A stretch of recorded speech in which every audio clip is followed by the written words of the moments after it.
Peran sang proklamator. Yang pertama ada Insinyur Soekarno. Ia lahir di Surabaya tanggal 6 Juni tahun 1927. Beliau bersama kawan-kawannya mendirikan PNI. Kemudian pada zaman Jepang, ia pernah menjadi Ketua Putra, Chow Sang-in, dan PPKI, serta pernah menjadi anggota BPUPKI.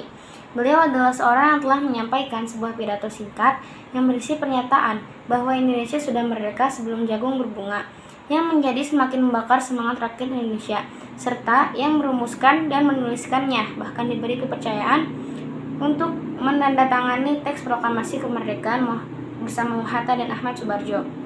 Pada tanggal 17 Agustus 1945, peranan Soekarno semakin penting. Secara tidak langsung, ia terpilih menjadi tokoh nomor 1 di Indonesia. Oleh karena itu, Soekarno dikenal sebagai pahlawan proklamator. Beliau wafat pada tanggal 21 Juni 1970 dan dimakamkan di Blitar. Yang kedua ada Dr. Muhammad Hatta. Dilahirkan di Bukit Tinggi tanggal 12 Agustus 1902. Ia menjadi salah seorang pemimpin dan ketua Perhimpunan Indonesia di Belanda. Setelah ia di tanah air, ia aktif di PNI bersama Bung Karno. Setelah PNI dibubarkan, beliau aktif di PNI baru. Pada masa pendudukan Jepang, ia menjadi salah seorang pemimpin putra, menjadi anggota BPUPKI dan wakil ketua PPKI. Muhammad Hatta melibatkan diri secara langsung dan ikut adil dalam perumusan teks proklamasi. Ia juga ikut menandatangani teks proklamasi. Pada peristiwa proklamasi, Hatta tampil sebagai tokoh nomor 2 dan mendampingi Bung Karno dalam pembacaan teks proklamasi kemerdekaan Indonesia. Oleh karena itu, ia juga dikenal sebagai pahlawan proklamator. Ia wafat pada tanggal 14 Maret 1980 dan ia dimakamkan di Pemakaman Umum Tanah Kusir, Jakarta. Peran para tokoh sekitar proklamasi. Yang pertama ada Ahmad Subarjo, lahir di Karawang, Jawa Barat 23 Maret 1896 dan meninggal di Jakarta 15 Desember 1978 pada umur 82 tahun. Beliau adalah tokoh pejuang kemerdekaan Indonesia, diplomat, dan seorang pahlawan nasional Indonesia. Ia adalah Menteri Luar Negeri Indonesia pertama. Ia dapat dikatakan sebagai tokoh yang mengakhiri peristiwa Rengas Dengklok, sebab dengan jaminan nyawa Ahmad Subarjo, akhirnya Insinyur Soekarno, Muhammad Hatta, dan rombongan diperbolehkan kembali ke Jakarta. Ahmad Subarjo secara langsung berperan aktif dan memberikan pemikiran tentang rumusan teks proklamasi. Yang kedua adalah Soekarni Kartodiwiryo, seorang pemuda gagah berani yang merupakan salah seorang pimpinan gerakan pemuda di masa proklamasi. Ia dilahirkan di Blitar pada 14 Juli 1916 dan meninggal pada 4 Mei 1971. Beliau merupakan pelopor penculikan Soekarno dan Muhammad Hatta ke Rengas Dengklok.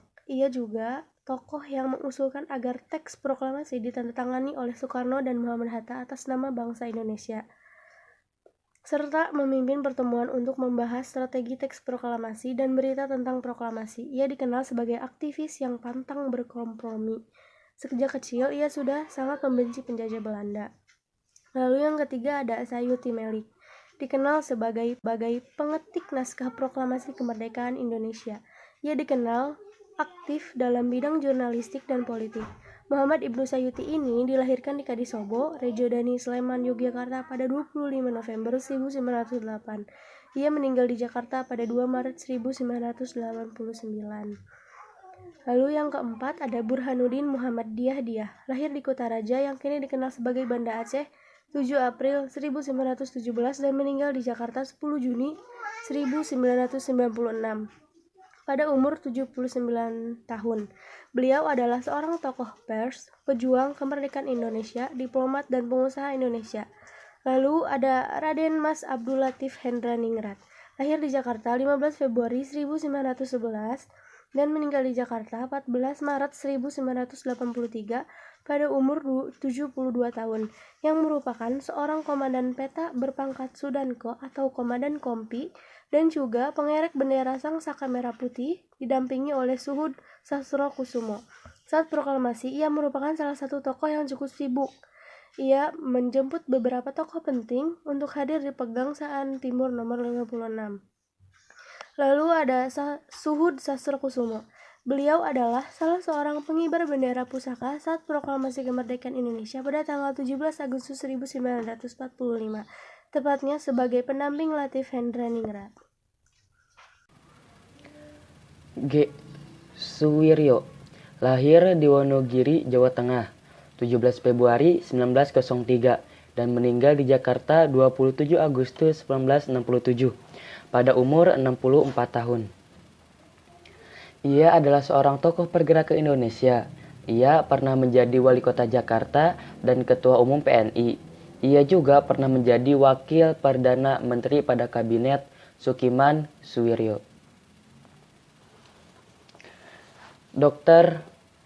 Maewardi lahir di Pati, Jawa Tengah 1907 dan meninggal di Surakarta, Jawa Tengah tanggal 13 Oktober 1948. Ia adalah seorang dokter lulusan Stopia. Setelah lulus, ia melanjutkan pendidikan spesialisasi telinga hidung tenggorokan atau THT. Selain itu, ia adalah ketua barisan pelopor tahun 1945 di Surakarta dan terlibat dalam peristiwa proklamasi 17 Agustus 1945. Sultan Syahir lahir di Padang Panjang, Sumatera Barat, tanggal 5 Maret 1909. Dia meninggal di Zurich, Swiss, 19 April 1966 pada umur 57 tahun. Beliau adalah seorang intelektual, perintis, dan revolusioner kemerdekaan Indonesia.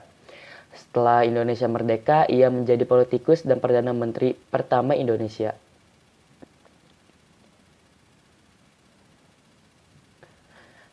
Pran Sumarto Mendur lahir di Kawangkoan, Sulawesi Utara tanggal 16 April 1913 dan meninggal di Jakarta tanggal 24 April 1971 pada umur 58 tahun.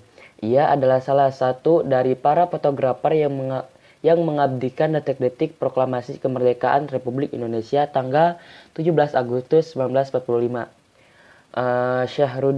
Syahrudin ialah seorang telegrafis pada kantor berita Jepang, Domei, yang mengabarkan berita proklamasi kemerdekaan negara Indonesia ke seluruh negara secara sembunyi-sembunyi. Wuz dan Yusuf Ronodipuro berperan penting dalam penyebarluasan berita proklamasi. Kedua tokoh ini merupakan penyair-penyair yang cukup berani dan tidak jarang mendapatkan ancaman. Lambertus Nicodemus Valar lahir di Rurukan, Tomohon, Sulawesi Utara pada tanggal 5 Juni 1900. Beliau menjabat sebagai wakil Republik Indonesia dalam beberapa posisi diplomat termasuk sebagai perwakilan Indonesia di Perserikatan Bangsa-Bangsa atau PBB. Dia juga menjabat sebagai duta besar Indonesia di India, Jerman Timur, Uni Soviet, Kanada, dan Amerika. Sumitro Djojohadikusumo, Begawan ekonomi Indonesia yang idealis ini selalu konsisten terhadap sikapnya yang dianggap benar. Beliau lahir di Kebumen, Jawa Tengah pada tanggal 29 Mei 1917. Ayahnya ialah pendiri Bank BNI.